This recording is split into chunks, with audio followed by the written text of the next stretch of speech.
I think is there, and to Senator Kamala Harris's family on this side, and most especially to my bosses who are seated right up there, and I'm very glad that they came and joined us. My bosses from USA Today and from Gannett.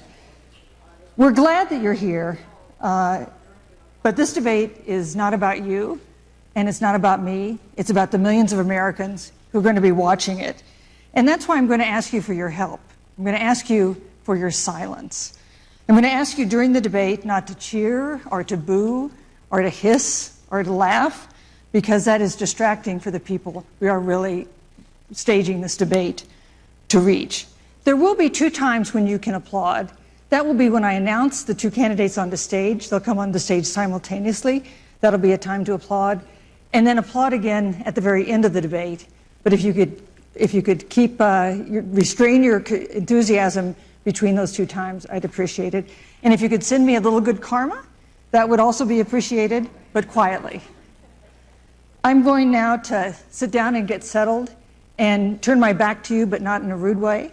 And I'll see you on the other side. Thanks again for being here.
predict a calm evening, a boring evening, or anything, because every notion of every element of this year has turned upside down on its head. Both of these people can be feisty at times, and I expect we may see some pretty strong exchanges.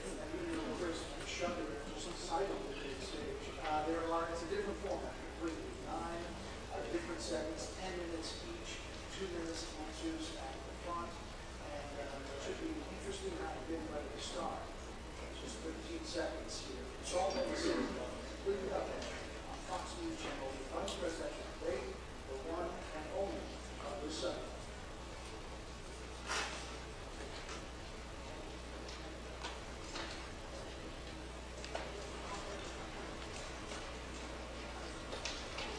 Good evening, everybody. Welcome to the first and only Vice Presidential Debate of the 2020 campaign. We are live in Salt Lake City tonight. I'm Martha McCallum. And I'm Brett Gay, live inside the Debate Hall at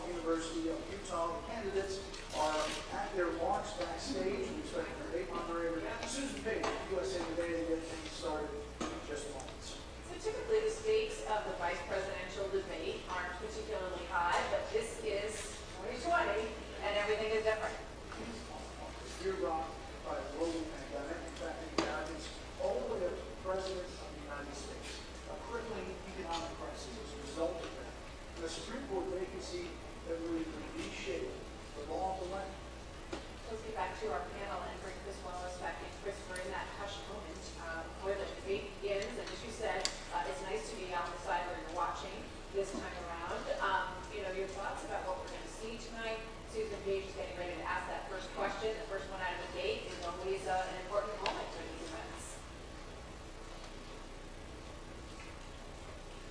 Hey, Samantha, good evening. It is impossible to overstate the degree to which the coronavirus pandemic has transformed this vice presidential debate, starting with President Trump recovering from the virus at the White House. No vice president has ever debated while the president is known to be ill. Of course, the pandemic also stretches to the stage behind me. You have the 12-feet of space between the candidates, the plexiglass partitions. And the Republicans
This could make a difference. As we've seen the polls since the first debate, Joe Biden and Kamala Harris have expanded their lead in national polls into some of the battleground states.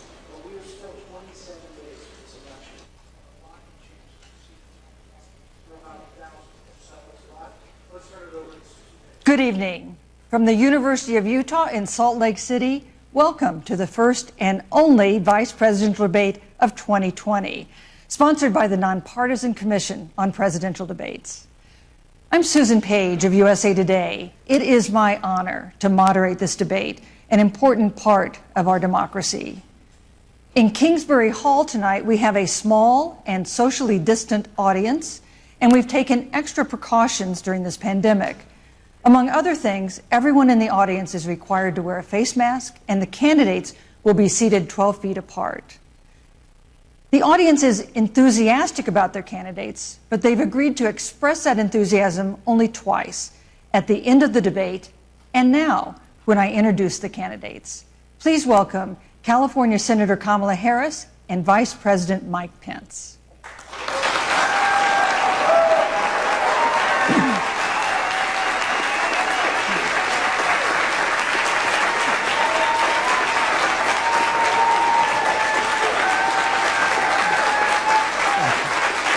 Thank you.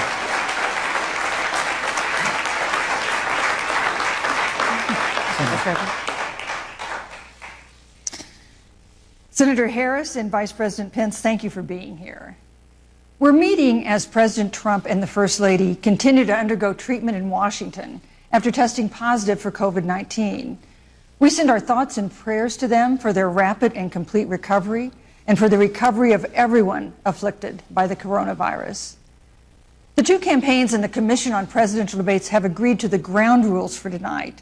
I'm here to enforce them on behalf of the millions of Americans who are watching. One note, no one in either campaign or at the Commission or anywhere else has been told in advance what topics I'll raise or what questions I'll ask. This 90-minute debate will be divided into 9 segments of about 10 minutes each. I'll begin a segment by posing a question to each of you, sometimes the same question, sometimes a different question on the same topic. You will then have 2 minutes to answer without interruption by me or the other candidate. Then we'll take 6 minutes or so to discuss the issue. At that point, although there will always be more to say, we'll move on to the next topic. We want a debate that is lively. but Americans also deserve a discussion that is civil. These are tumultuous times, but we can and will have a respectful exchange about the big issues facing our nation. Let's begin with the ongoing pandemic that has cost our country so much. Senator Harris, the coronavirus is not under control. Over the past week, Johns Hopkins reports that 39 states have had more COVID cases over the past 7 days than in the week before. 9 states have set new records. Even if a vaccine is released soon, the next administration will face hard choices. What would a Biden administration do in January and February that a Trump administration wouldn't do? Would you impose new lockdowns for businesses and schools and hotspots? A federal mandate to wear masks?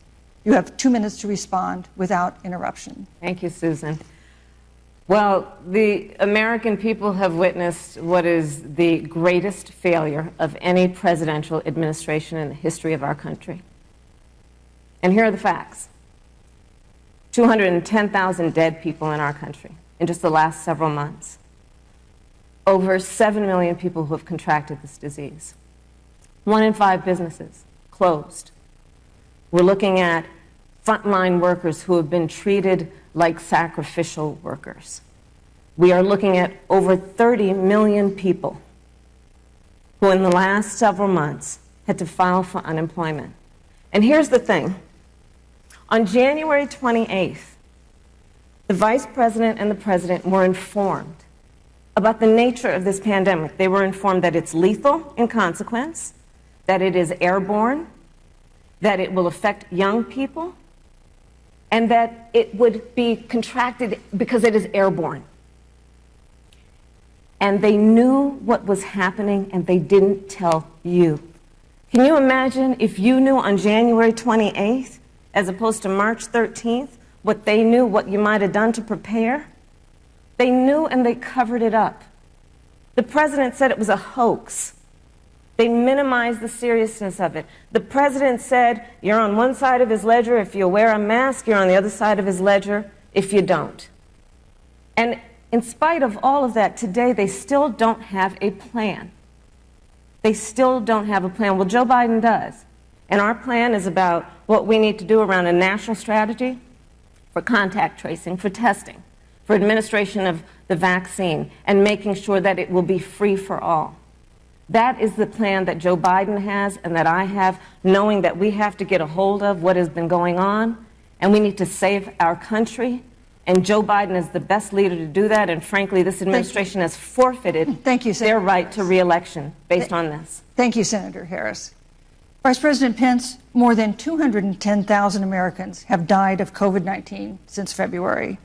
The U.S. death toll as a percentage of our population is higher than that of almost every other wealthy nation on earth.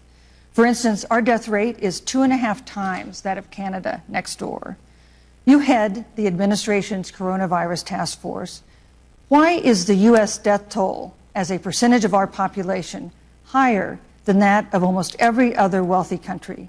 And you have 2 minutes to respond without interruption. Susan, thank you. And I want to thank the Commission and the University of Utah for hosting this event. And Senator Harris, it's a privilege to be on the stage with you. And our nation has gone through a very challenging time this year. But I want the American people to know that from the very first day, President Donald Trump has put the health of America first. Before, there were more than 5 cases in the United States, all people who had returned from China. President Donald Trump did what no other American president had ever done, and that was he suspended all travel from China, the second largest economy in the world. Now, Senator Joe Biden opposed that decision. He said it was xenophobic and hysterical. But I can tell you, having led the White House Coronavirus Task Force, that decision alone by President Trump bought us invaluable time to stand up the greatest national mobilization since World War II. And I believe it saved hundreds of thousands of American lives.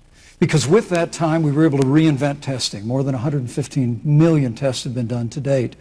We were able to see to the delivery of billions of supplies so our doctors and nurses had the resources support they needed. And we began really before the month of February was out to develop a vaccine and to develop medicines and therapeutics that have been saving lives all along the way. And under President Trump's leadership, Operation Warp Speed, we believe we'll have literally tens of millions of doses of a vaccine before the end of this year.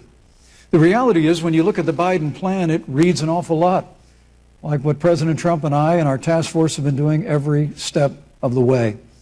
I mean, quite frankly, when I look at their plan that talks about advancing testing, creating new PPE, developing a vaccine, it looks a little bit like plagiarism, which is something Joe Biden knows a little bit about.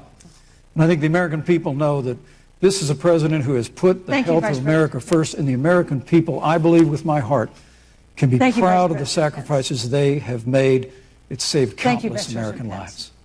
Senator Harris, would you like to respond? Absolutely. Whatever the vice president is claiming the administration has done, clearly it hasn't worked. When you're looking at over 210,000 dead bodies in our country, American lives that have been lost, families that are grieving that loss.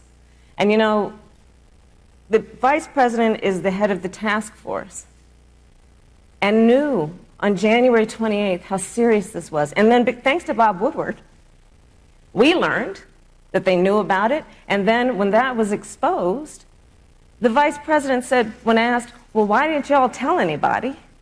He said, because the president wanted people to remain calm. Well, let's get no, but Susan, this is important. Susan, I want to have to add, weigh in here. Mr. Vice President, I'm speaking. I have to I'm weigh speaking. in.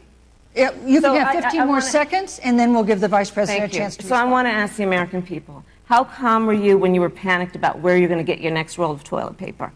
How calm were you when your kids were sent home from school and you didn't know when they could go back? How calm Thank were you. you Thank when you, your Senator children Harris. couldn't see your parents because you were afraid they could kill them? Let's give Vice President Pence a chance to respond. Vice President Pence, you have 1 minute to respond. You know, there's not a day gone by that I haven't thought of every American family that's lost a loved one. And I want all of you to know that you'll always be in our hearts and in our prayers. But when you say what the American people have done over these last 8 months hasn't worked, that's a great disservice to the sacrifices the American people have made. I'm referring The to reality, the if I may finish, Senator, the reality is Dr. Fauci said everything that he told the president in the Oval Office, the president told the American people. Now, President Trump, I will tell you, has boundless confidence in the American people, and he always spoke with confidence that we'd get through this together. But when you say it hasn't worked, when Dr. Fauci and Dr. Birx and our medical experts came to us in the second week of March, they said if the president didn't take the unprecedented step of shutting down roughly half of the American economy, that we could lose 2.2 million Americans. Now, that's the reality. Thank you. They also Thank you, said Vice to us if we President did everything right, Susan, we could still lose more than 200,000 Americans. Vice Now, President one Pence. life lost is too Thank you. many, Susan.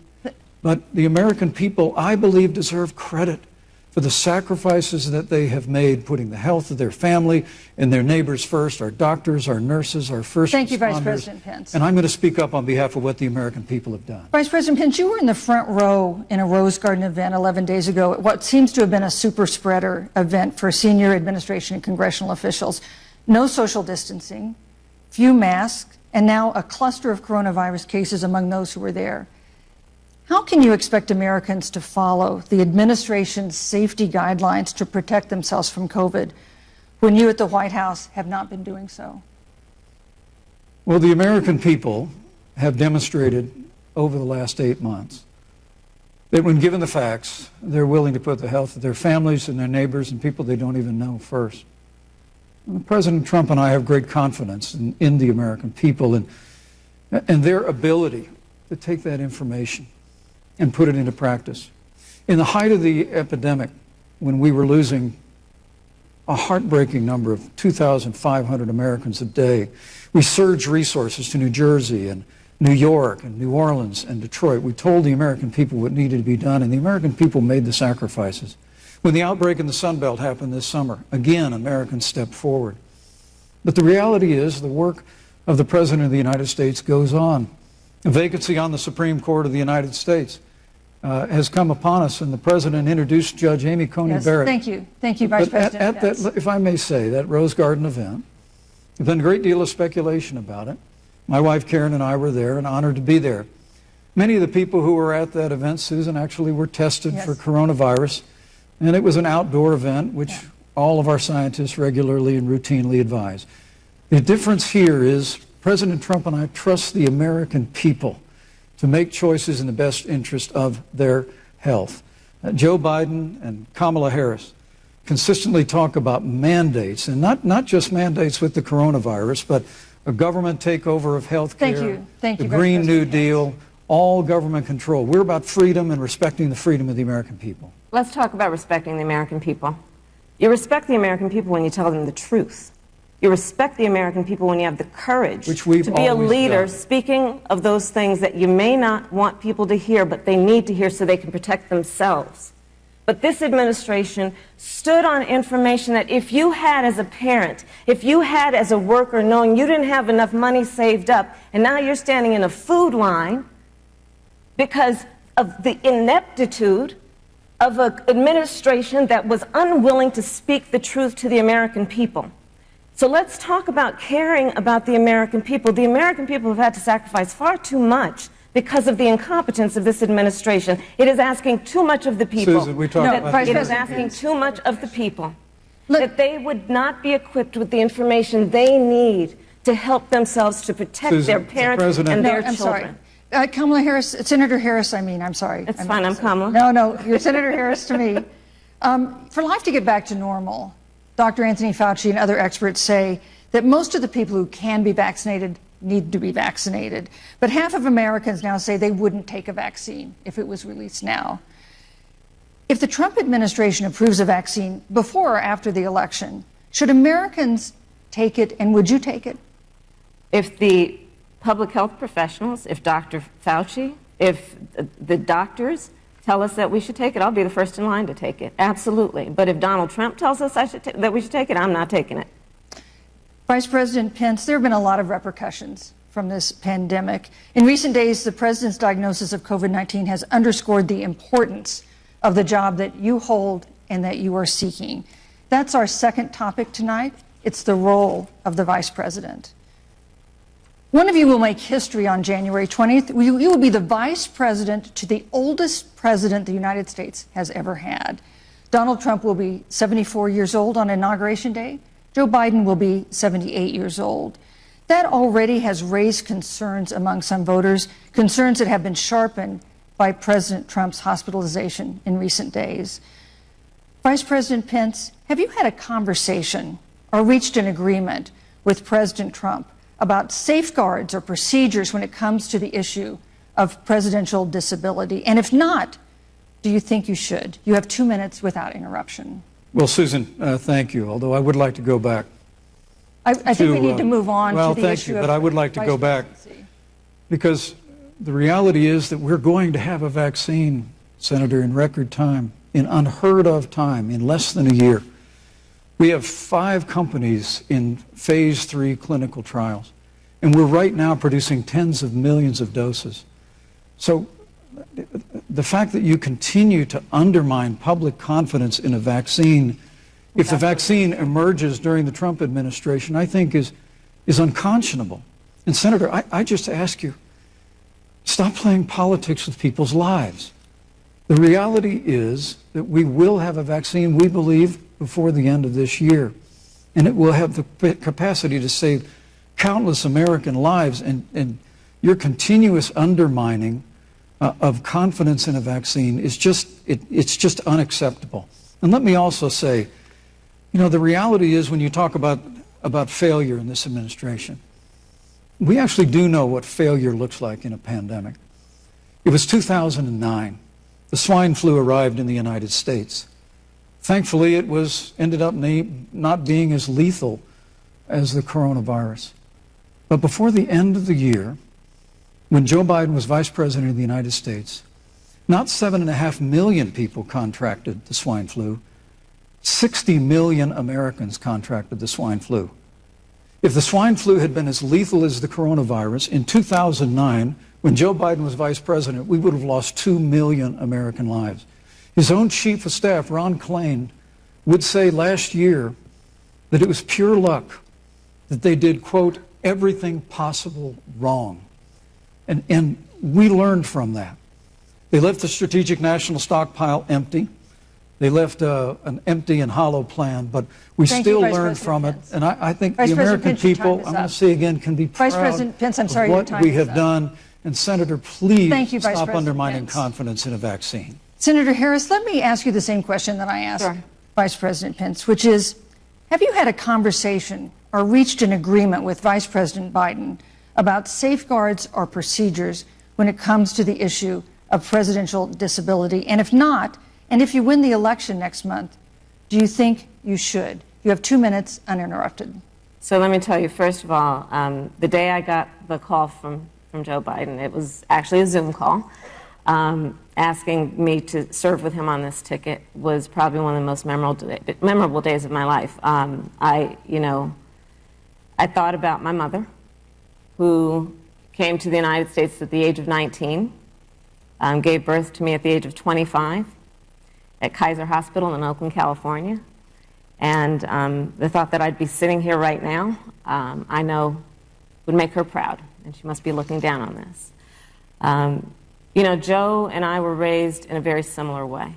We were raised with values that are about hard work, about the value and the dignity of public service, and about the importance of fighting for the dignity of all people. And I think Joe asked me to serve with him because, I have a career that included being elected the first woman district attorney of San Francisco, where I created models of innovation for law enforcement in terms of reform of the criminal justice system. I was elected the first woman of color and black woman to be elected Attorney General of the state of California, where I ran the second largest Department of Justice in the United States, second only to the United States Department of Justice. And there I took on everything from transnational criminal organizations to the big banks that were taking advantage of homeowners to for-profit colleges that were taking advantage of veterans. And then, of course, now I serve in the United States Senate as only the second black woman ever elected to the United States Senate. I serve on the Senate Intelligence Committee, where I've been in regular receipt of classified information about threats to our nation and hotspots around the world. I've traveled the world. I've met with our soldiers in war zones. And I think Joe has asked me to serve with him because he knows that we share a purpose which is about lifting up the American people. And after the 4 years that we have seen of Donald Trump unifying our country around our common values and principles. Thank you, Senator Harris. Neither President Trump nor Vice President Biden has released a sort of detailed health information that had become the modern norm until the 2016 election. And in recent days, President Trump's doctors have given misleading answers or refused to answer basic questions about his health. And my question to each of you in turn is this information voters deserve to know? Vice President Pence, would you like to go first? Well, Susan, thank you.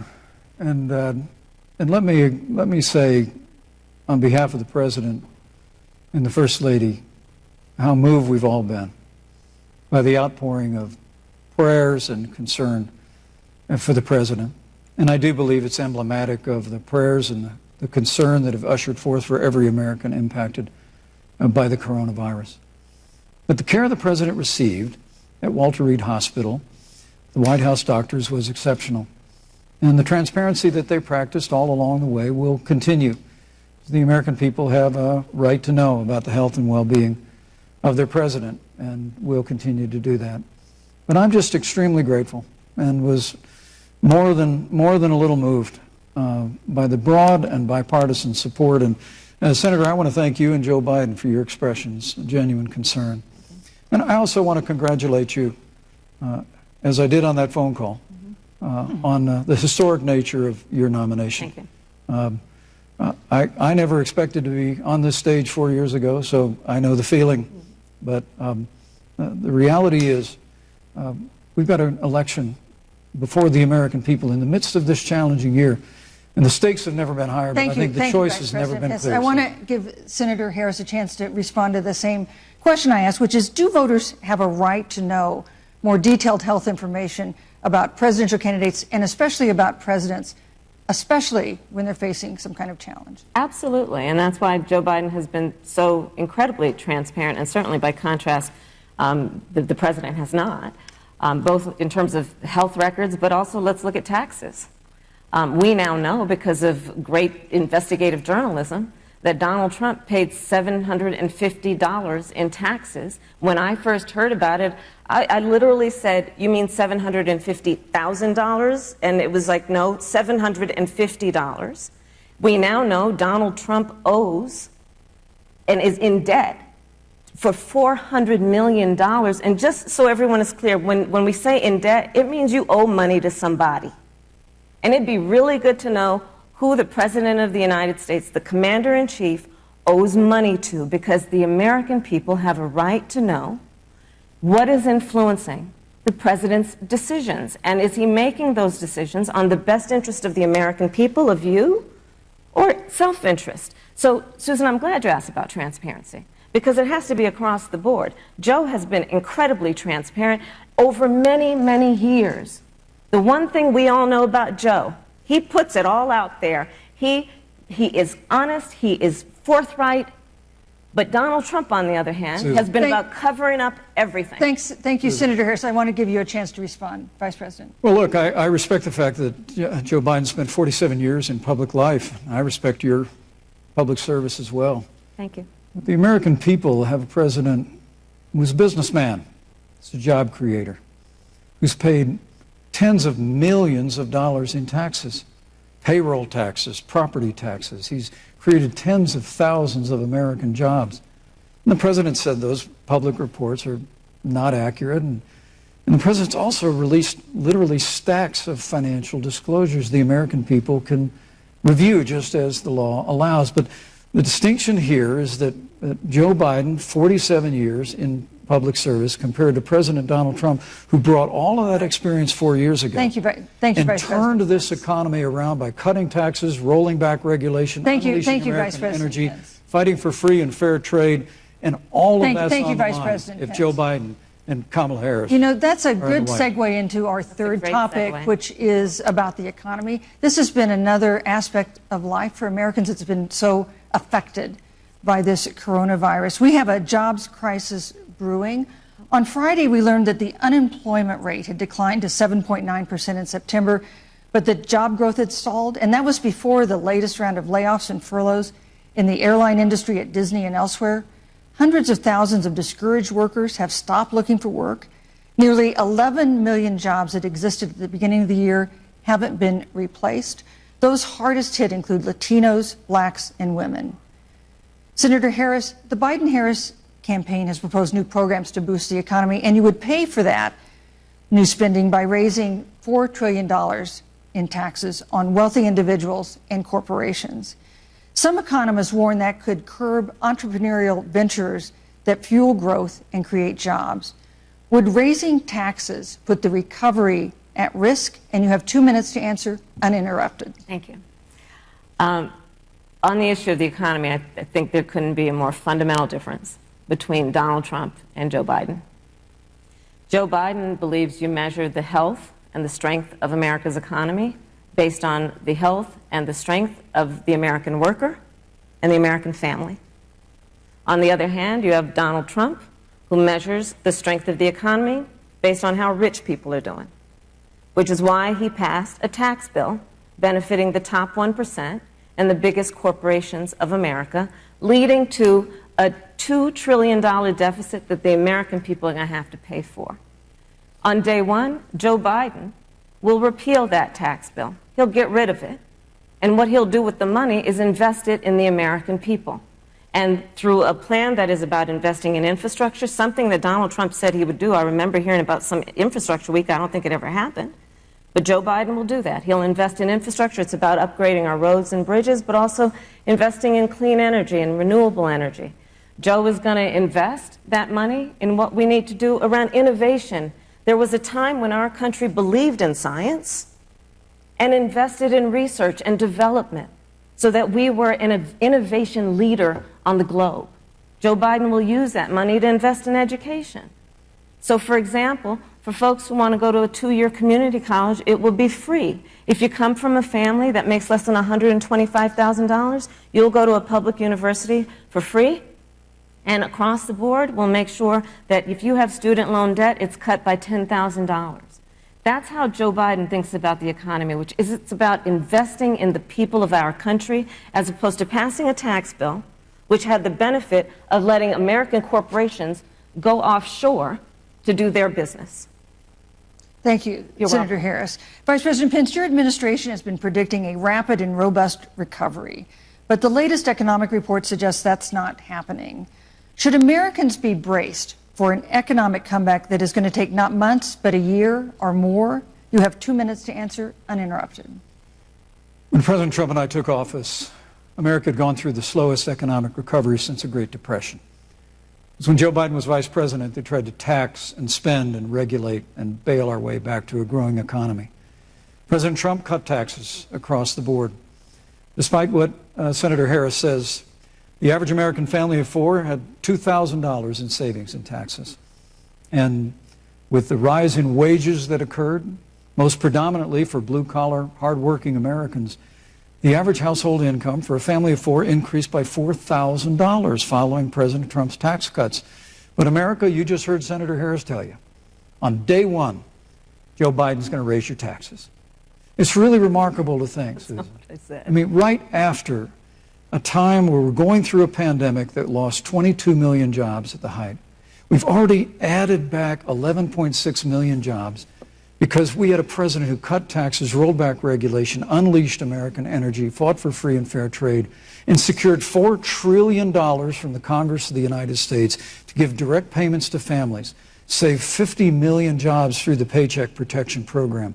We literally have spared no expense to help the American people and the American worker through this. Joe Biden and Kamala Harris want to raise taxes. They want to bury our economy under a $2 trillion Green New Deal, which you were one of the original co-sponsors of in the United States Senate. They want to abolish fossil fuels and ban fracking, which would cost hundreds of thousands of American jobs all across the heartland. And Joe Biden wants to go back to the economic surrender to China, that when we took office, half of our international trade deficit was with China alone. And Joe Biden wants to repeal all of the tariffs that President Trump put into effect to fight for American jobs and American workers. Joe Biden says democracy's on the ballot. Make no mistake about it, Susan. The American economy, the American comeback is on the ballot with 4 more years of growth and opportunity, 4 more years of President Donald Trump. 2021 is going to be the biggest economic year in the history of this country. Thank you, Vice President Pence. Senator Harris. Well, I mean, I thought we saw enough of it in last week's debate, but I think this is supposed to be a debate based on fact and truth. And the truth and the fact is Joe Biden has been very clear. He will not raise taxes on anybody who makes less than $400,000 a year. He said he's going to repeal the Trump tax cuts. Mr. Vice President, I'm speaking. Well, wait. I'm speaking. It'd be important if you said the truth. Joe Biden said twice in the debate last week that he's going to repeal the Trump tax cuts. That was tax cuts that gave the average working family $2,000 in a tax break every single year. Senator, that is absolutely not true. That is he only going to repeal part of the Trump tax cuts? If you don't mind letting me finish, we can then have a conversation, okay? Please. Okay. Joe Biden will not raise taxes on anyone who makes less than $400,000 a year. He has been very clear about that. Joe Biden will not end fracking. He has been very clear about that. Joe Biden is the one who, during the Great Recession, was responsible for the Recovery Act that brought America back. And now the Trump-Pence administration wants to take credit when they rode the coattails of Joe Biden's success for the economy that they had at the beginning of their term. Of course, now the economy is a complete disaster. But Joe Biden, on the one hand, did that. On the other hand, you have Donald Trump, who has reigned over a recession that is being compared to the Great Depression. On the one hand, you have Joe Biden, who was responsible with President Barack Obama for the Affordable Care Act, which brought health care to over 20 million Americans and protected people with pre-existing conditions. And what it also did is it saved those families who otherwise were going bankrupt because of hospital bills they could not afford. On the other hand, you have Donald Trump, who's in court right now, trying to get rid of the Affordable Care Act, which means that you will lose protections if you have pre-existing conditions. And this is very important, Susan. Yes, and it's but important. we need to give Vice President. I'd just like to, he interrupted me, and I'd like to just finish, please. If you have a pre-existing condition, heart disease, diabetes, breast cancer, they're coming for you. If you love someone who has a pre-existing condition, they're coming for you. If you are under the age of 26 on your parents' coverage, they're coming for you. Senator Harris, thank you. You're Let welcome. me give you a chance to respond. Well, I hope we have a chance to talk about health care, because Obamacare was a disaster. The American people remember it well. And President Trump and I have a plan to improve health care and to protect pre-existing conditions for every American. But look, Senator Harris, you're entitled to your own opinion, but you're not entitled to your own facts. You yourself said on multiple occasions when you were running for president that you would ban fracking. Joe Biden looked at a supporter in the eye and pointed and said, I guarantee that we will abolish fossil fuels.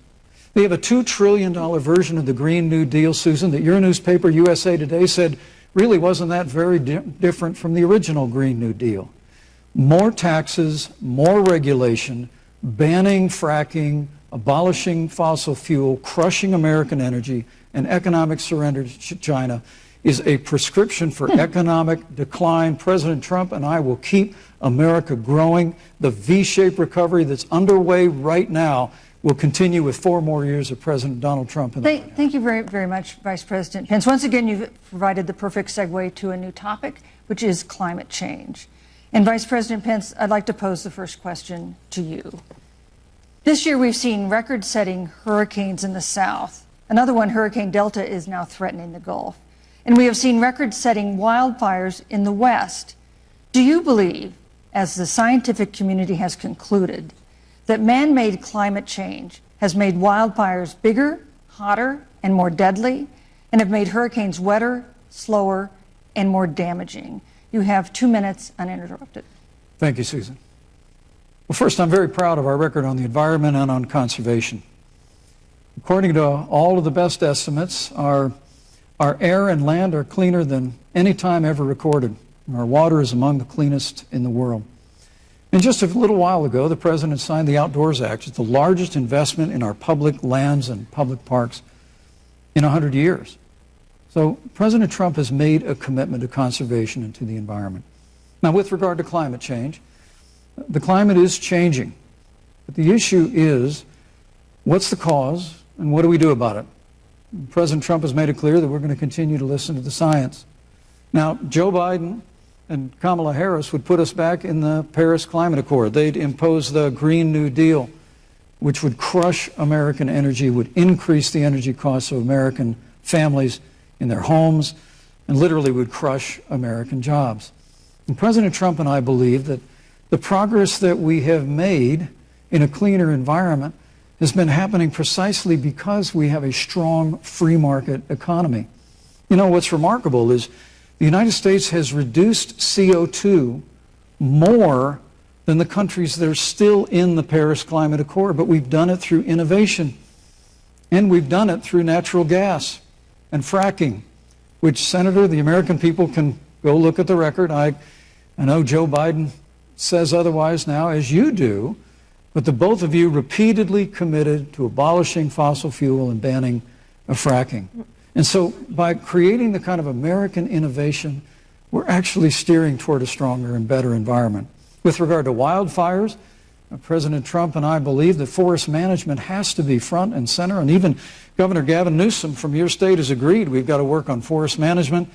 And with regard to hurricanes, the National Oceanic Administration tells us that actually as difficult as they are, Thank you, Vice President. there are no more hurricanes today than there were 100 years ago. Thank you. But many of the climate alarmists use hurricanes and wildfires to try and sell their bill of goods of a Green New Deal. And President Trump and I are going to always put American jobs and American workers first. Senator Harris, as the Vice President mentioned, you co-sponsored the Green New Deal in Congress.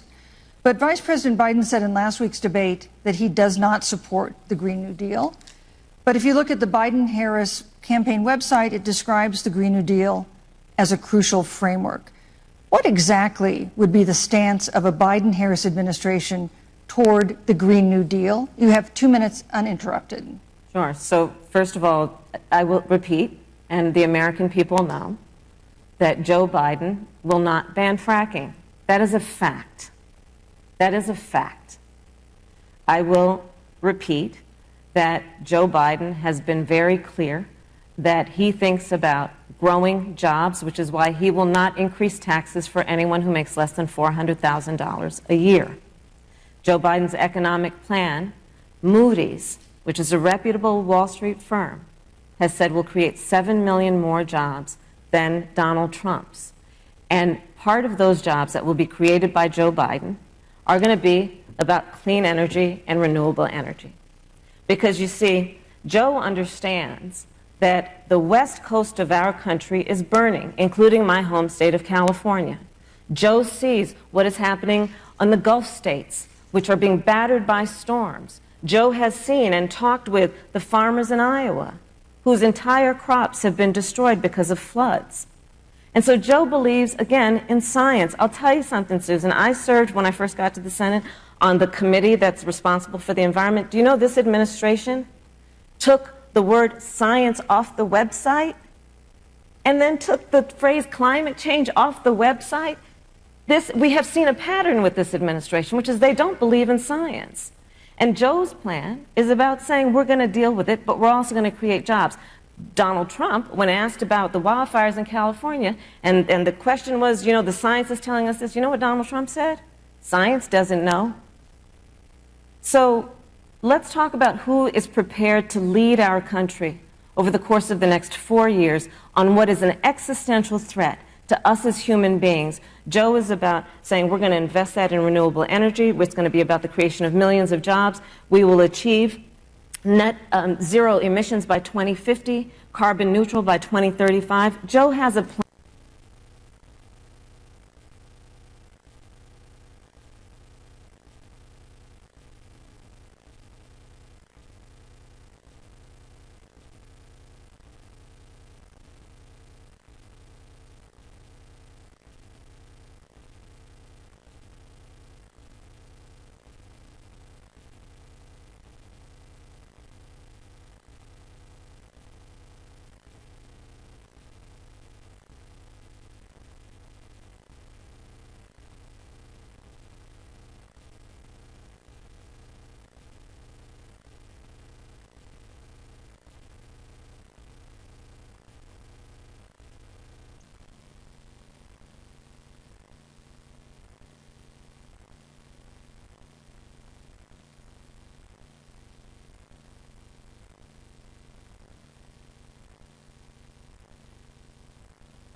than the one with China.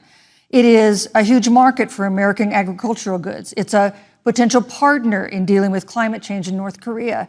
And in a video tonight, President Trump again blamed it for the coronavirus, saying China will pay. Vice President Pence, how would you describe our fundamental relationship with China? Competitors, adversaries, enemies? You have 2 minutes. Thank you, Susan. Well, before I leave that, let me speak to voting records if I can. You know, everybody knows that NAFTA cost literally thousands of American factories to close. We saw automotive jobs go south of the border. President Trump fought to renegotiate NAFTA. And the United States-Mexico-Canada agreement is now the law of the land. American people deserve to know Senator Kamala Harris was one of only 10 members of the Senate to vote against the USMCA. It was a huge win for American auto workers. It was a huge win for American farmers, especially dairy in the upper Midwest. But Senator, you said it didn't go far enough on climate change, that you put your radical environmental agenda ahead of American auto workers and ahead of American jobs. I think the American people deserve to know that. It's probably why Newsweek magazine said that Kamala Harris was the most liberal member of the United States Senate in 2019, more liberal than Bernie Sanders, more liberal than any of the others in the United States Senate. So now with regard to China, look, Susan, first and foremost, China is to blame for the coronavirus. And President Trump is not happy about it. He's made that very clear, made it clear again today. China and the World Health Organization did not play straight with the American people. They did not let our personnel into China to get information on the coronavirus until the middle of February. Fortunately, President Trump, in dealing with China from the outset of this administration, standing up to China that had been taking advantage of America for decades in the wake of Joe Biden's cheerleading for China, President Trump made that decision before the end of January to suspend all travel from China. And again, the American people deserve to know Joe Biden opposed President Trump's decision to suspend all travel from China. He said it was hysterical. He said it was Thank you, xenophobic. Vice President Pence. But President Trump has Vice stood President Pence, up your to time is China. up. We're going to continue to stand strong. Thank you, Vice President Pence. We want to improve the relationship, but we're going to level the playing field, and we're going to hold Vice President China Pence. accountable for what they did to America with the coronavirus. Thank you. Senator Harris, let me ask you the same question that I asked the Vice President. How would you describe our fundamental relationship with China? Are we competitors, adversaries, enemies? You'll have 2 minutes uninterrupted. Susan, the Trump administration's perspective and approach to China has resulted in the loss of American lives, American jobs, and America's standing. There's a weird obsession that President Trump has had with getting rid of whatever accomplishment was achieved by President Obama and Vice President Biden. For example, they created within the White House an office that basically was responsible for monitoring pandemics. They got rid of it. Not true. There was a team of disease experts that President Obama and Vice President Biden dispatched to China to monitor what is now predictable and what might happen. They pulled them out. We now are looking at 210,000 Americans who have lost their lives. Let's look at the job situation. We mentioned before the trade deal, the trade war, they wanted to call it, with China. It resulted in the loss of over 300 manufacturing jobs and a manufacturing recession, and the American consumer paying thousands of dollars more for goods because of that failed war that they called it. Then let's talk about standing. Pew, a reputable research firm, has done an analysis that shows that leaders of all of our formerly allied countries have now decided that they hold in greater esteem and respect Xi Jinping, the head of the Chinese Communist Party, than they do Donald Trump, the President of the United States, the Commander-in-Chief of the United States. This is where we are today because of a failure of leadership by this administration. Senator Harris, we've seen changes in the role of the United States in terms of global leadership over the past 4 years. And of course, times do change. What's your definition? We've seen strains with China, of course, as the Vice President mentioned. We've seen strains with our traditional allies in NATO and elsewhere. What is your definition of the role of American leadership in 2020? So, you know, I love talking with Joe about a lot of these issues. And, you know, Joe, I think he said it quite well. He says, you know, foreign policy, it might sound complicated, but really it's relationships. So just think about it as relationships.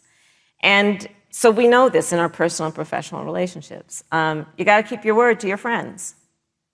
Got to be loyal to your friends. People who've stood with you, got to stand with them. You got to know who your adversaries are and keep them in check. But what we have seen with Donald Trump is that he has betrayed our friends and embraced dictators around the world. Let's take, for example, Russia. So, I serve on the Intelligence Committee of the United States Senate. America's intelligence community told us Russia interfered in the election of the President of the United States in 2016 and is playing in 2020. Christopher Wray, the director of the FBI, said the same. But Donald Trump, the commander-in-chief of the United States of America, prefers to take the word of Vladimir Putin over the word of the American intelligence community. You look at our friends at NATO. He has walked away from agreements. You can look at the Iran nuclear deal, which now has put us in a position where we are less safe because they are building up what might end up being a significant nuclear arsenal.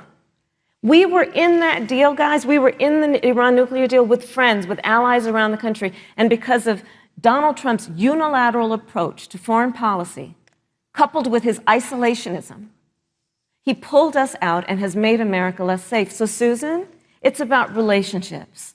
And the thing that has always been part of the strength of our nation, in addition to our great military, has been that we keep our word. But Donald Trump doesn't understand that because he doesn't understand what it means to be honest. Thank you, Senator Harris. Vice President Pence, let me give you a chance to respond. Well, thank you. Well, President Trump kept his word when we moved the American embassy to Jerusalem, the capital of the state of Israel. When Joe Biden was vice president, they promised to do that, and they never did. We've stood strong with our allies, but we've been demanding. NATO is now contributing more to our common defense than ever before, thanks to President Trump's leadership. We've strengthened our alliances across the Asia-Pacific, and we've stood strong against those who would do us harm. You know, when President Trump came into office, ISIS had captured an area of the Middle East the size of Pennsylvania. But President Trump unleashed the American military, and our armed forces destroyed the ISIS caliphate and took down their leader, al-Baghdadi, without one American casualty. Al-Baghdadi was responsible for the death of thousands. But notably, America's hearts today are with the family of Kayla Mueller, her parents of which are here with us tonight in Salt Lake City. Today, 2 of the ISIS killers responsible for Kayla Mueller's murder were brought to justice in the United States. Jihadi John was killed on the battlefield along with the other beetle. The reality is that when Joe Biden was vice president, we had an opportunity to save Kayla Mueller. It breaks my heart to reflect on it, but the military came into the Oval Office, presented a plan. They said they knew where Kayla was. Baghdadi had held her for 18 months, abused her mercilessly before they killed her. But when Joe Biden was vice president, they hesitated for a month. And when armed forces finally went in, it was clear she'd been moved 2 days earlier. And her family says with a heart that broke the heart of every American that if President Donald Trump had been president, they believe Kayla would be alive today. Thank you, Vice Look, President. we destroyed the ISIS caliphate.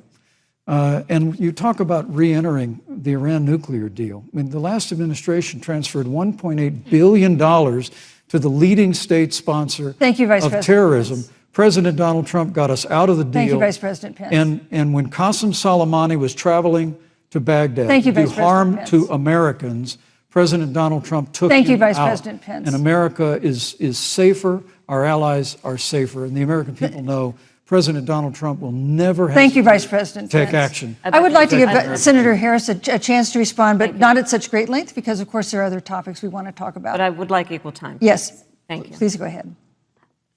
First of all, to the Mueller family, I know about your daughter's case, and I'm so sorry. I'm so sorry. What happened to her is awful, and it should have never happened. And I know Joe feels the same way. And I know that President Obama feels the same way. But you mentioned Soleimani. Let's start there. So after the strike on Soleimani, there was a counter strike on our troops in Iraq. And they suffered serious brain injuries. And do you know what Donald Trump dismissed them as? Headaches. And this is about a pattern of Donald Trump's, where he has referred to our men who are serving in our military as suckers and losers. Donald Trump, who went to Arlington Cemetery and stood above the graves of our fallen heroes and said, what's in it for them? Because, of course, he only thinks about what's in it for him. Let's take what he said about John McCain, a great American hero. And Donald Trump says he doesn't deserve to be called a hero because he was a prisoner of war. And this is very important when you want to talk about who is the current commander-in-chief and what they care about and what they don't care about.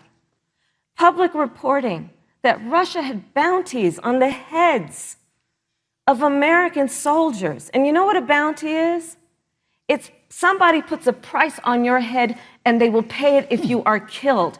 And Donald Trump had talked at least 6 times to Vladimir Putin and never brought up the subject. Joe Biden would never do that. Thank you. Joe Biden would, but Joe Biden would hold Russia to account for any threat to our nation's security or to our troops who are sacrificing their lives for the sake of our democracy and our safety. Thank you, Senator Harris. This is such an important issue, but we have other important issues as well. And Susan, I want to make respond sure to we that. have a chance I really have to talk respond to about that. Look, she has 15 seconds because Well, I gotta we're have trying more to than keep. that. Look. Well, I'm sorry, but Vice President Look, Pence, you've had more time than she's had so far. The slanders against President Donald Trump regarding men and women of our armed forces are absurd. I'm sorry, Vice My President son is Pence. a captain in the United Yes. States Marine Corps. My son-in-law is deployed in the United States Navy. I can assure all of you, with sons and daughters serving in our military, President Donald Trump not only respects but reveres all of those who serve in our armed forces, and any suggestion otherwise is ridiculous.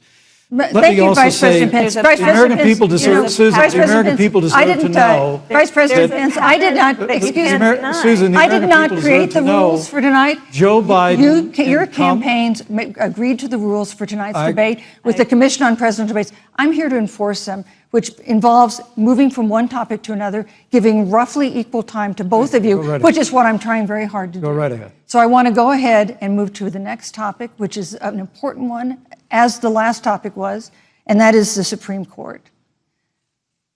On Monday, the Senate Judiciary Committee is scheduled to open hearings on Amy Coney Barrett's nomination to the Supreme Court. Senator Harris, you'll be there as a member of the committee. Yes. Her confirmation would cement the court's conservative majority and make it likely open to more abortion restrictions, even to overturning the landmark Roe v. Wade ruling. Access to abortion would then be up to the states. Vice President Pence, you're the former governor of Indiana. If Roe v. Wade is overturned, what would you want Indiana to do? Would you want your home state to ban all abortions? You have 2 minutes, uninterrupted. Well, thank you for the question, but I'll use a little bit of my time to respond to that very important issue before.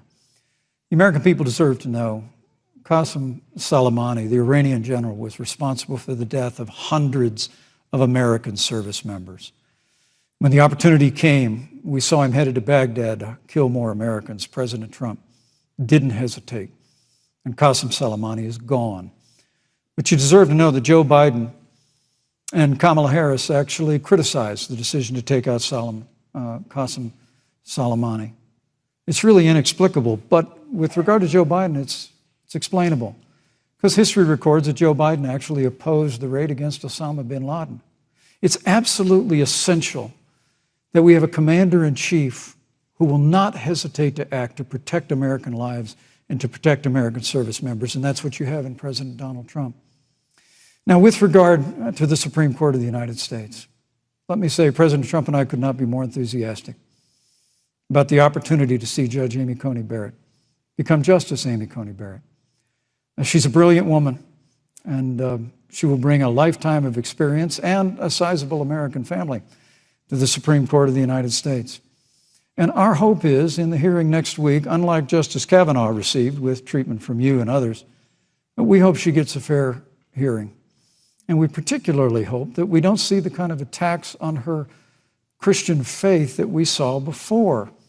I mean, the Democrat chairman of the Judiciary Committee before, when Judge Barrett was being confirmed for the Court of Appeals, expressed concern that the dogma of her faith lived loudly in her.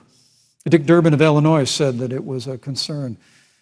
Senator, I know one of our judicial nominees you actually attacked because they were a member of the Catholic Knights of Columbus, just because the Knights of Columbus holds pro-life views and pro-marriage views. Thank you, Vice President Pence. So Your my time hope is is up. that when the hearing takes place, Thank you, Vice President Pence. that Judge Amy Coney Barrett will be respected, Thank you, treated Vice President respectfully, Pence. voted and confirmed Thank to the you. Supreme Court of the United States. Senator Harris, you're the senator from and former Attorney General of California. So let me ask you a parallel question to the one I posed to the Vice President. If Roe v. Wade is overturned, what would you want California to do? Would you want your home state to enact no restrictions on access to abortion? And you have 2 minutes uninterrupted. Thank you, Susan. First of all, Joe Biden and I are both people of faith, and it's insulting to suggest that we would knock anyone for their faith. And in fact, Joe, if elected, will be only the second practicing Catholic as President of the United States. On the issue of this nomination, Joe and I are very clear, as are the majority of the American people. We are 27 days before the decision about who will be the next president of the United States. And, you know, before, when this conversation has come up, you know, it's been about election year or election time. We're literally in an election. Over 4 million people have voted. People are in the process of voting right now. And so Joe has been very clear, as the American people are.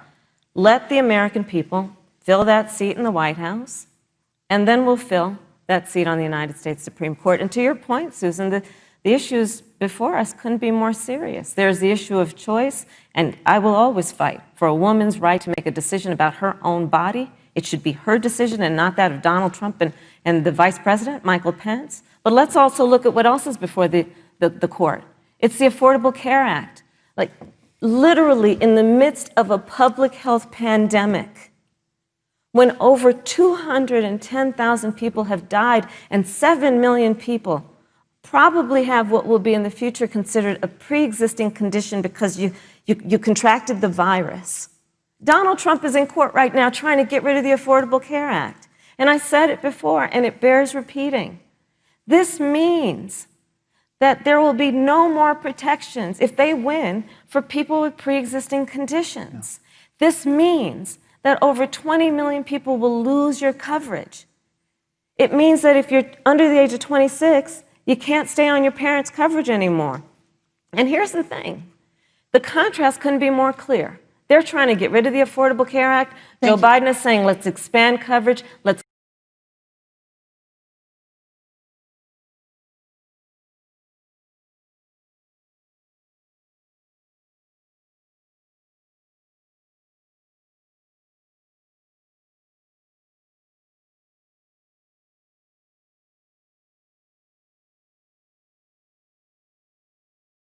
that you are supporting, your administration supporting, that would strike down the Affordable Care Act. The president says, President Trump says that he's going to protect people with pre-existing conditions, but he has not explained how he would do that. And that was one of the toughest nuts to crack. when they were passing the Affordable Care Act. So tell us specifically, how would your administration protect Americans with pre-existing conditions to have access to affordable insurance if the Affordable Care Act is struck down? Well, thank you, Susan. But let me just say, addressing your very first question, I couldn't be more proud to serve as vice president to a president who stands without apology for the sanctity of human life. I'm pro-life. I don't apologize for it. And this is another one of those cases where there's such a dramatic contrast. Joe Biden and Kamala Harris support taxpayer funding of abortion all the way up to the moment of birth. Late-term abortion. They want to increase funding to Planned Parenthood of America. Now, for our part, I would never presume how Judge Amy Coney Barrett would rule on the Supreme Court of the United States, but we'll continue to stand strong for the right to life. When you speak about the Supreme Court, though, I think the American people really deserve an answer, Senator Harris. Are you and Joe Biden going to pack the court if Judge Amy Coney Barrett is confirmed? I mean, there have been 29 vacancies on the Supreme Court during presidential election years, from George Washington to Barack Obama. Presidents have nominated in all 29 cases. But your party is actually openly advocating adding seats to the Supreme Court, which has had 9 seats for 150 years, if you don't get your way. This is a classic case of if you can't win by the rules, you're going to change the rules. Now, you've refused to answer the question. Joe Biden has refused to answer the question. So I think the American people would really like to know, if Judge Amy Coney Barrett is confirmed to the Supreme Court of the United States, are you and Joe Biden, if somehow you win this election, going to pack the Supreme Court to get your way? I'm so glad we went through a little history lesson. Let's do that a little more. In 1864... Well, I'd like you to answer the question. No, Mr. Vice President, I'm Please, speaking. very I'm fast. speaking. Okay. In 1864, one of the, I think, political heroes, certainly of the president, I assume of you also, Mr. Vice President, is Abraham Lincoln. Mm-hmm. Abraham Lincoln was up for re-election, and it was 27 days before the election, and a seat became open on the United States Supreme Court. Abraham Lincoln's party was in charge not only of the White House, but the Senate. But Honest Abe said it's not the right thing to do. The American people deserve to make the decision about who will be the next president of the United States, and then that person can select who will serve for a lifetime on the highest court of our land. And so Joe and I are very clear. The American people are voting right now, and it should be their decision about who will serve on this most important body for a lifetime. Thank you, And Senator the Harris. people, Susan, are voting right now. They'd like to know if you and Joe Biden are going to pack the Supreme Court if you don't get your way in this nomination. Let's talk about packing. You once Come again on. gave a non-answer. Joe Biden gave a non-answer. Trying to answer you the now. American people deserve a straight answer. And if you haven't figured it out yet, the straight answer is they are going to pack the Supreme Court if they somehow win this election. Men and Mr. women, Vice President, I got to I tell you, think people across this country, if you cherish our Supreme Court, if you cherish the separation of powers, you need to reject the Biden-Harris ticket. Come November the 3rd, re-elect President Donald Trump, and we'll stand by that separation of powers in a 9-seat Supreme Court. Yeah, let's talk about packing the court then. Let's talk about the Please. fact. Yeah, I'm about to. So the Trump-Pence administration has been, because I sit on the Senate Judiciary Committee, Susan, as you mentioned, and I've witnessed the appointments for lifetime appointments to the federal courts, district courts, courts of appeal. People who are purely ideological, people who have been reviewed by legal professional organizations and found to have been not competent, are substandard.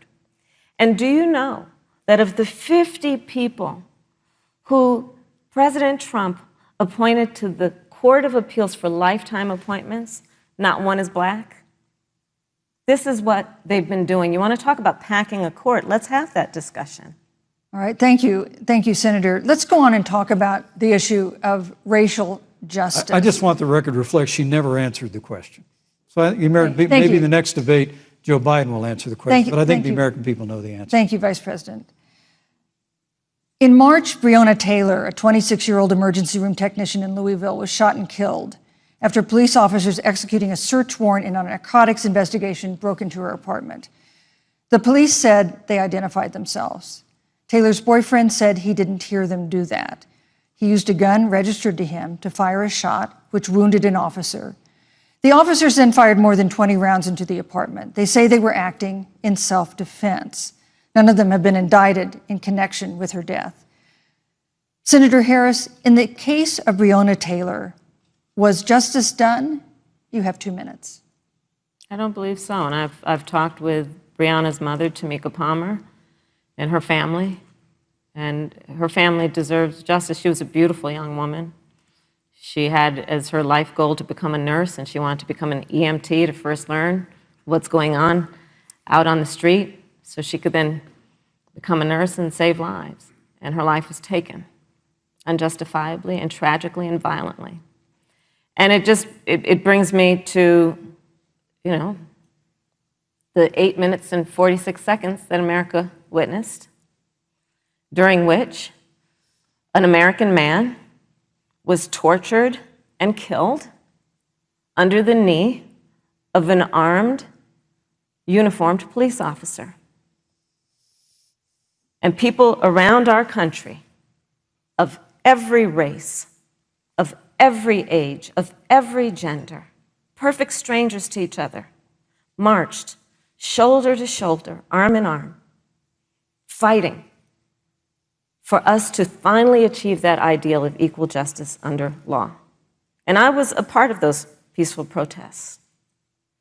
And I believe strongly that, first of all, we are never going to condone violence, but we always must fight for the values that we hold dear, including the fight to achieve our ideals. And that's why Joe Biden and I have said on this subject, look, and I'm a former career prosecutor. I know what I'm talking about. Bad cops are bad for good cops. We need reform of our policing in America and our criminal justice system, which is why Joe and I will immediately ban chokeholds and carotid holds. George Floyd would be alive today if we did that. We will require a national registry for police officers who break the law. We will, on the issue of criminal justice reform, get rid of private prisons and cash bail, and we will decriminalize marijuana. And we will expunge the records of those who have been convicted of marijuana. This is a time for leadership on a tragic, tragic issue of unarmed black people in America who have been killed. Thank you, Senator Harris. Vice President Pence, let me pose the same question to you. In the case of Breonna Taylor, was justice done? You have 2 minutes, uninterrupted. Well, our heart breaks for the loss of any innocent American life. And the family of Breonna Taylor has our sympathies. But I trust our justice system, a grand jury that refused the evidence. And it really is remarkable that as a former prosecutor, you would assume that an impaneled grand jury looking at all the evidence got it wrong. But you're entitled to your opinion, Senator. I think, look, and with regard to George Floyd, there's no excuse for what happened to George Floyd. And justice will be served. But there's also no excuse for the rioting and looting that followed.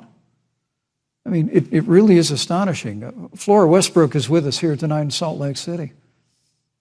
Just a few weeks ago, I stood at what used to be her salon. It was burned to the ground by rioters and looters. And Flora is still trying to put her life back together. And I must tell you, this presumption that you hear consistently from Joe Biden and Kamala Harris, that America is systemically racist, and that, as Joe Biden said, that he believes that law enforcement has an implicit bias against minorities, is a great insult to the men and women who serve in law enforcement. And I want everyone to know who puts on the uniform of law enforcement every day that President Trump and I stand with you.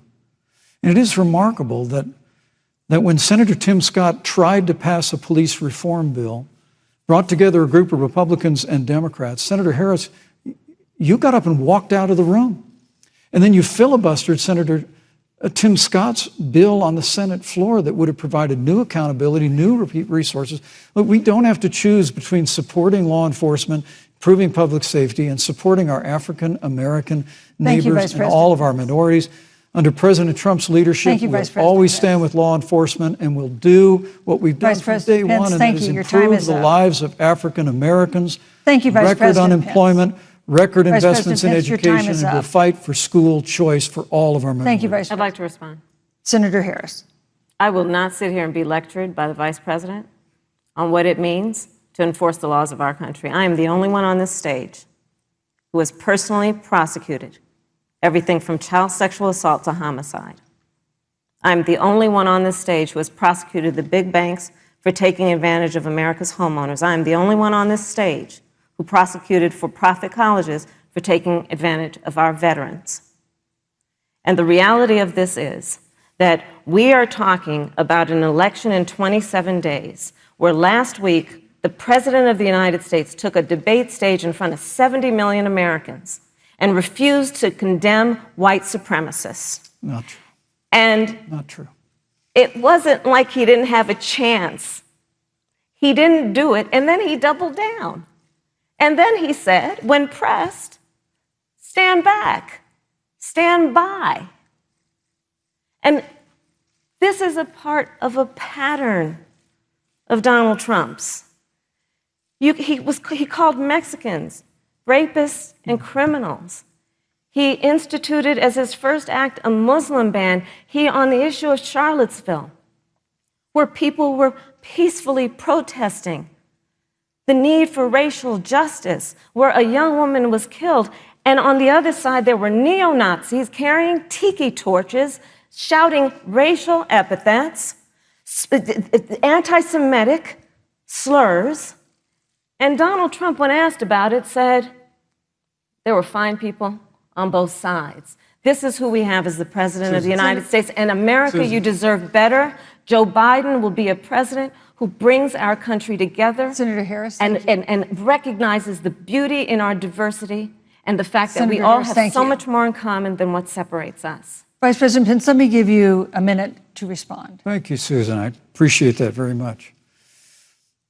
You know, I think this is one of the things that makes people dislike the media so much in this country, Susan, is that you selectively edit, just like Senator Harris did, comments that President Trump and I and others on our side of the aisle make. I mean, Senator Harris conveniently omitted, after the president made comments about people on either side of the debate over monuments, he condemned the KKK, neo-Nazis, and white supremacists, and has done so repeatedly.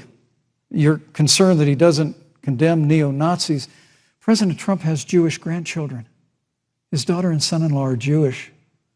This is a president who respects and cherishes all of the American people. But you talk about having personally prosecuted. I'm glad you brought up your record, Senator. Thank you. But I really need to make this point. When you were DA in San Francisco, when you left office, African Americans were 19 times more likely to be prosecuted for minor drug offenses than whites and Hispanics. When you were Attorney General of California, you increased the disproportionate incarceration of blacks in California. You did nothing on criminal justice reform in California. You didn't lift a finger to pass the First Step Act on Capitol Hill. I mean, the reality is your record speaks for itself. President Trump and I have fought for criminal justice reform. Thank you, Vice President We fought Pence. for educational choice and opportunities for African Americans, all of our Thank you, minorities. sir. And we'll do it for 4 more Thank you. years. You know, there is no more important issue than the final issue that we're going to talk about tonight, and that is the issue of the election itself. Susan, he attacked my record. I would like an opportunity to respond. Let me give you 30 seconds because we're running out of time. I appreciate that. First of all, having served as the Attorney General of the state of California, the work that I did is a model of what our nation needs to do, and we will be able to do under a Joe Biden presidency. Our agenda includes what this administration has failed to do. It will be about not only instituting a ban on chokeholds and carotid holes. Thank you. Not only. Thank you, Senator I Harris. would like to go through. These are points that you made earlier in the hour, and I want to talk about the election itself before we have to. But I want to talk about the connection between what Joe and I will do and my record, which includes I was the first statewide officer to institute a requirement that my agents would wear body cameras and keep them on full time. We were the first to initiate a requirement that there would be a training for law enforcement on implicit bias because, yes, Joe Biden and I recognize that implicit bias does exist, Mr. Vice President, contrary to what you may believe. We did the work of instituting reforms that were about investing in reentry.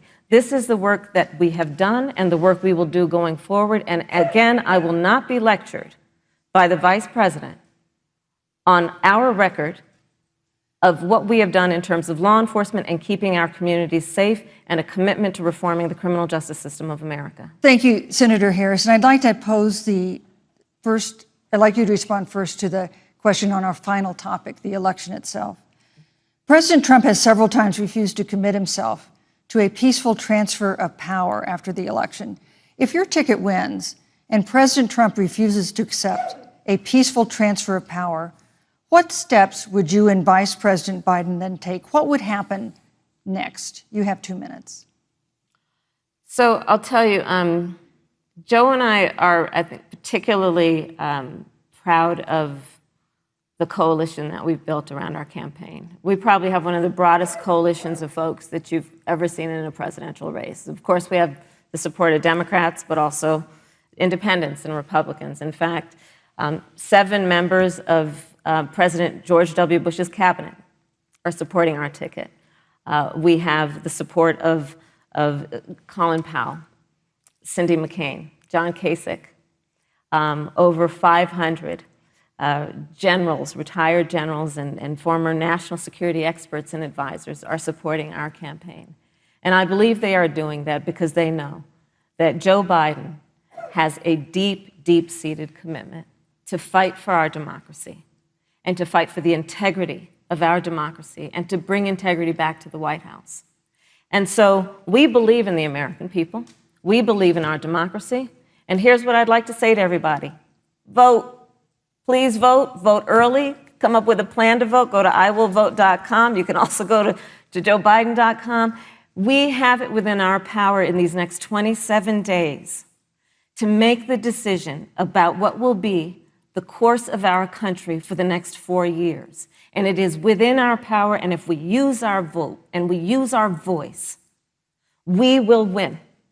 And we will not let anyone subvert our democracy with what Donald Trump has been doing, as he did on the debate stage last week, when again in front of 70 million people, he openly attempted to suppress the vote.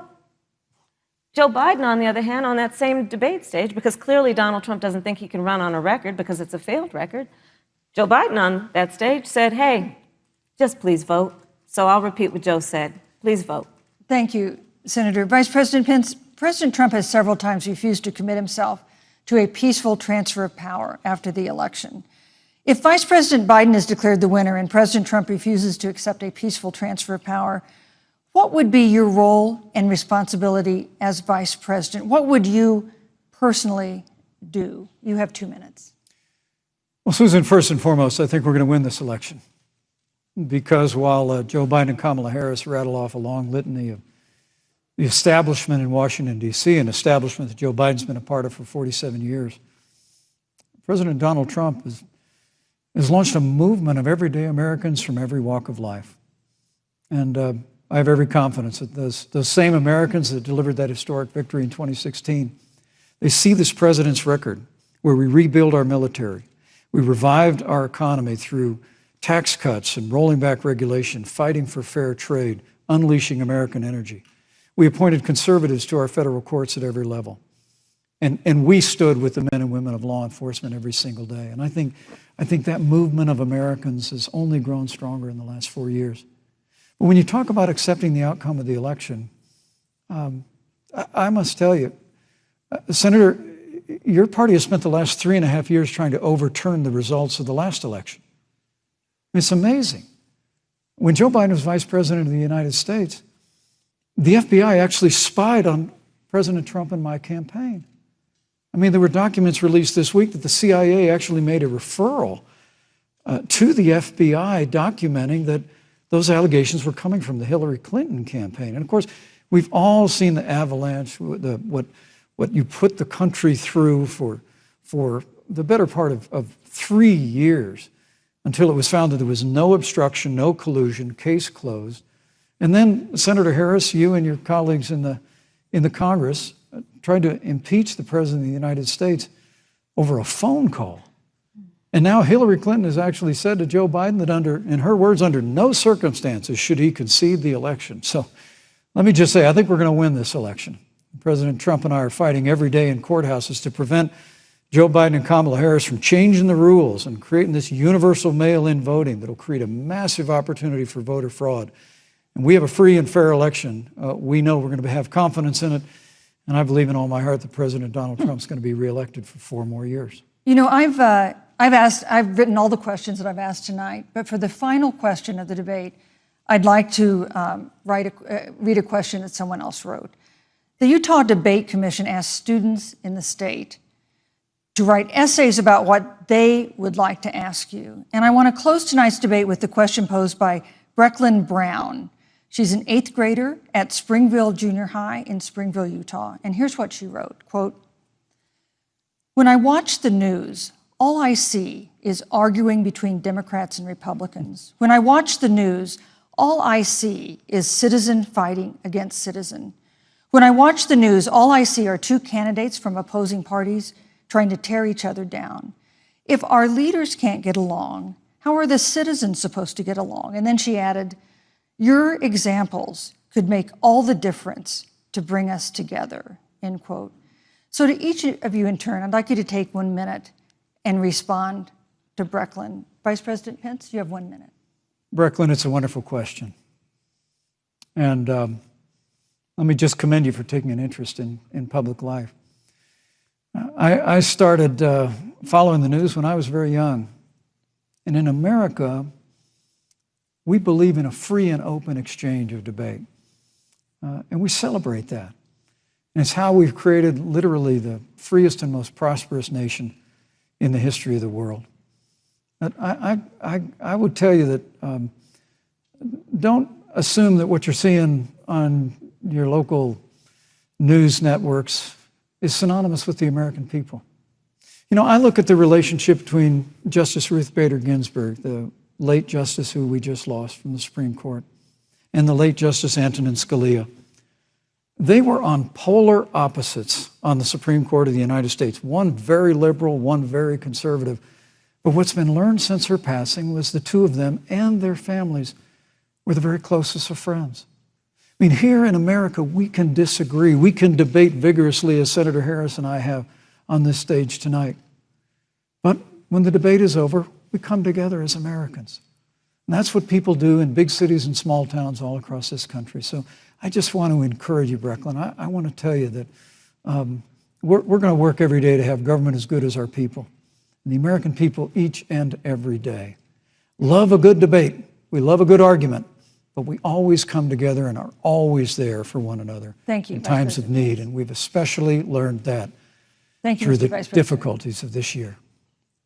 Senator Harris, what would you say to Brecklin?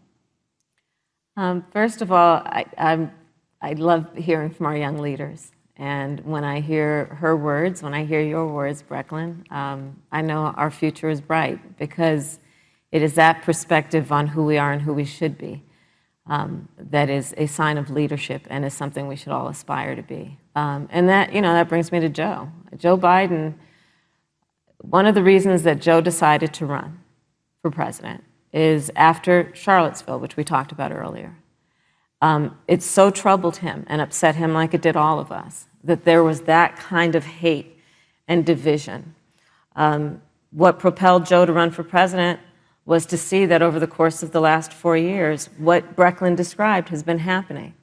Joe has a long-standing reputation of working across the aisle and working in a bipartisan way. And that's what he's going to do as president. Joe Biden has a history of lifting people up and fighting for their dignity. You have to know Joe's story to know that Joe has known pain, he has known suffering, and he has known love. And so, Brecklin, when you think about the future, I do believe the future is bright.